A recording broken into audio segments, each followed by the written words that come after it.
24th of May today, and I'm planting out the tomatoes and the cucumbers into the greenhouse finally. So a little look around what we've got. Here's the tomatoes that he was going to plant, or at least she'll plant some of them. We've got far more than we've actually got room for.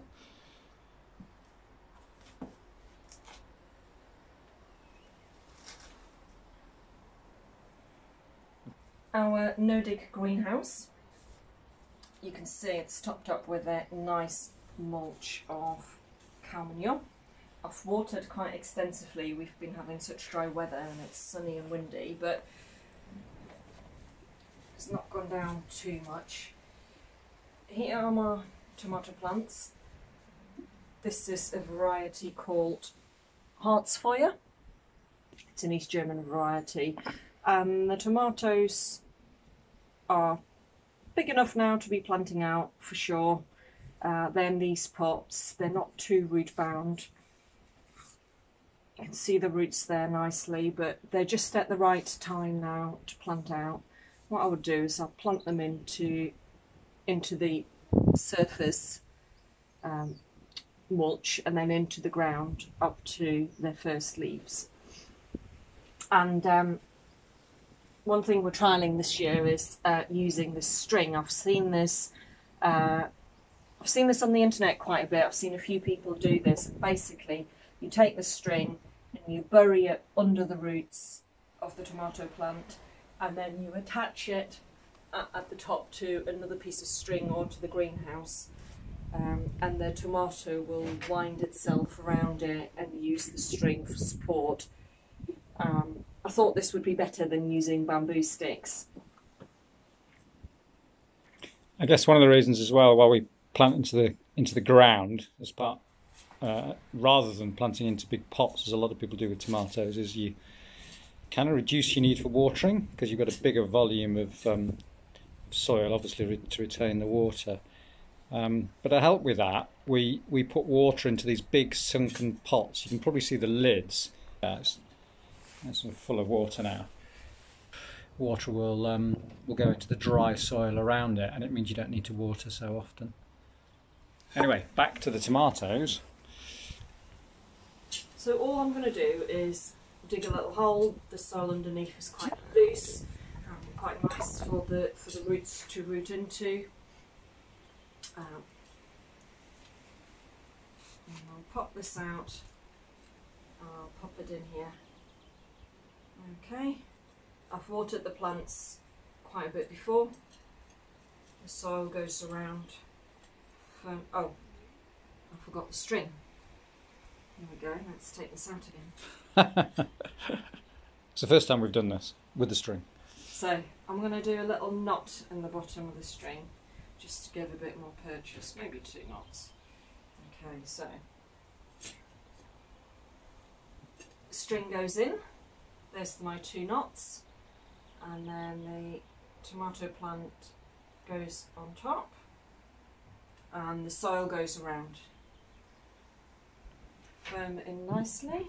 Where's my watering can? I think the idea is that as the roots of the tomato grow, they bind the string into the soil. So the bigger the tomato grows, and I guess the more weight it hangs on the string, the firmer the string, because the bigger and stronger the tomato's root network.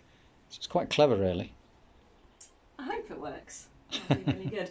And then what I'm going to do is I'm going to push the manure back close to the tomato plant, and that stops evaporation as well,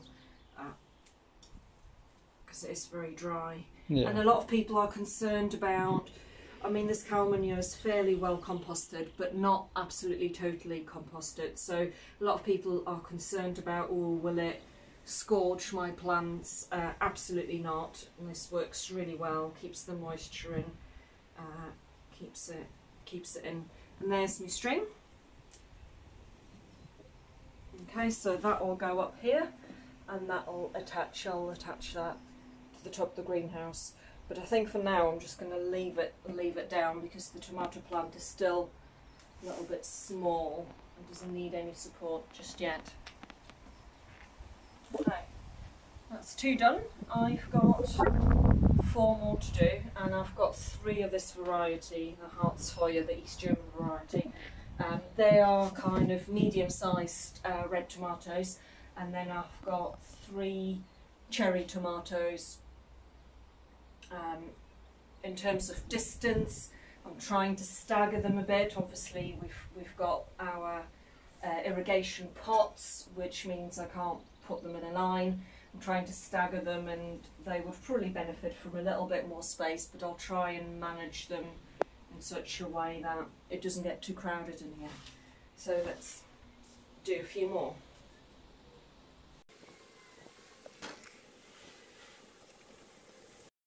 So there we go, that's 6 tomatoes planted. That was quite straightforward. So we've got obviously the irrigation pots in between, and I've got 3 irrigation pots there for this side. And also this year we've got, it's a bit of a trial, we've got this irrigation system with these little red things on. And I've got 3 of those little sprinkler type things on each side. I'm trying to reduce the workload in the greenhouse, and watering is one of the biggest workloads. So the pots, the irrigation pots we've had from the very beginning, and they're working really well, but you have to manually fill them up. So it's great if you go away for the weekend, you just fill them up on a Friday, you're away at the weekend and it's fine. But these, I've got an automatic timer for, so fingers crossed, we'll see how they work. And hopefully they'll keep the greenhouse watered enough. What we also have on this side is we have a Siberian kiwi. It's still a young plant. You can see the stem's not very big, and that should give us kiwi fruit. And we also have an apricot tree. It's a kind of fan-trained apricot tree. I really like apricots, and so I'm hoping we might get some fruit, probably not this year, but next year. It's 3 years old. Yeah, fingers crossed for that.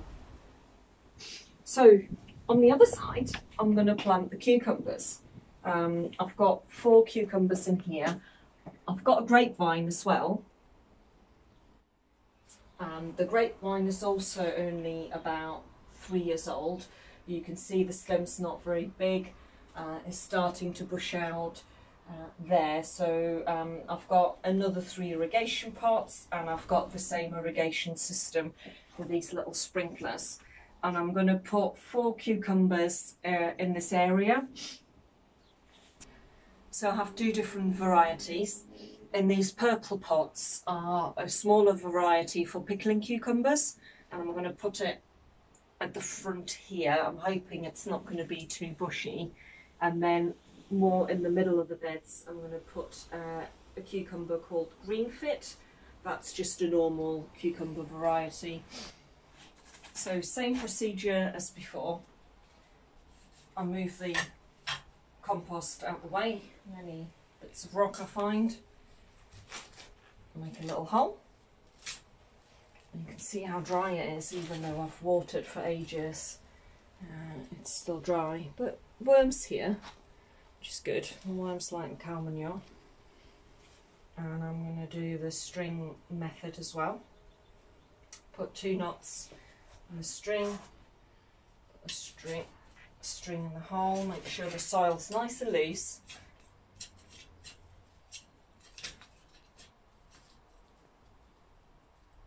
Okay, let's have a look at the root of this cucumber. Yeah, roots are coming through, you can see them there. So, unless I need a bigger hole, should I?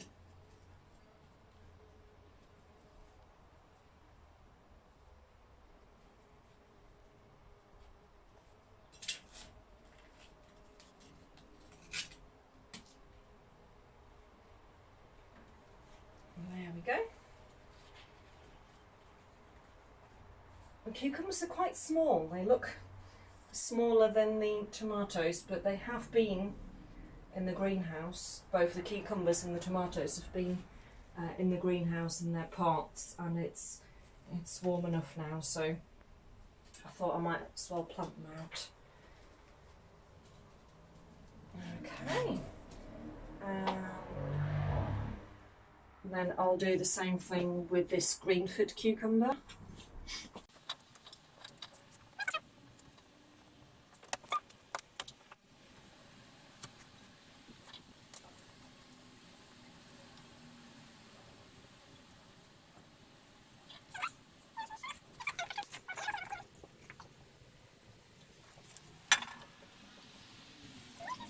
And that's it. So, 2 done, 2 more to go. So there you have it, all planted out. 6 tomatoes on this side and the cucumbers on the other side. And I did put the string up in the end. I thought I might as well. It doesn't have to be too tight, I don't think. And I've just attached it to whatever I could. So in some places I've got these little plastic things and they were just above the plant. In some places I've attached it just to the string that goes across. I've got a string going across because of the kiwi fruit and because of the grapevine anyway. But you just have to find bits and bobs from the greenhouse that you can attach it to. Just a simple overhand knot, and then you can adjust the tension. But for now, I'm happy with that. And I'll probably pop another cucumber plant in the corner, but obviously I've still got a few things here. I've still got some tomatoes and some of these I'll give away to friends and some of these will go outside. I've got borlotti beans and I've got squash at the bottom. They're ready to go now. And then at the back I've got a few more seedlings. I've got some more cucumber plants. They are outdoor cucumbers. I've never tried outdoor cucumbers. I'm a bit sceptical in the northeast of England whether it's going to work or not, but this year was a good year to try. Not broad beans, runner beans, all of these and this tray here, they are really ready to go out, but it's too windy today, so I'm leaving them until another day. The runner beans were from our own collected seed, wasn't they? In fact, we've been collecting seed from runner beans for the last, well, since we started here, so 3 times I think we've done it now. Yeah, and this seed actually is from 2018, so it's 2 years ago, and it's still all worked out really well, so all the plants have germinated fine. So yeah, they go in the ground. And then I've got some varieties of winter brassicas, Brussels sprouts here, they're quite small. Oh, yeah. And also black kale, they are even smaller. So I'm leaving them here until some of the early crops outside have finished so that I can use the same beds because we are running out of beds. And that's it, folks. That's it for today, for an update from the greenhouse. If you've enjoyed the video, then you're welcome to subscribe to our channel.